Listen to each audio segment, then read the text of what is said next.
বিসমিল্লাহ রহমান রহিম। সূরা দুখান, অধ্যায় নম্বর 25, সূরা নম্বর 44, আয়াত 56 থেকে 59।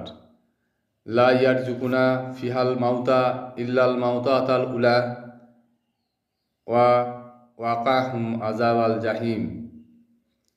আর সেখানে তাদেরকে দুনিয়ার মৃত্যু ছাড়া আর অন্য কোনো মৃত্যুর স্বাদ গ্রহণ করতে হবে না, তাদেরকে জাহান্নামের শাস্তি হতে রক্ষা করবেন। ফাতলাম মির রাব্বিকা জারিকা হুয়াল ফাউজুল আজিম। অনন্তর এসবই আপনার রবের করুণা, এটাই মহা সাফল্য।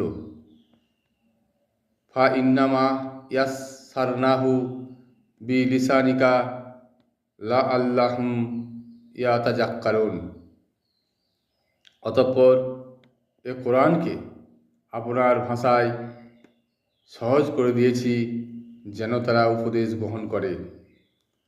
ফারতাকিব ইন্নাহুম মুরতাকিবুন। যদি তারা না মানে তবে আপনি প্রতীক্ষায় থাকুন, তারাও প্রতীক্ষায় থাকবে।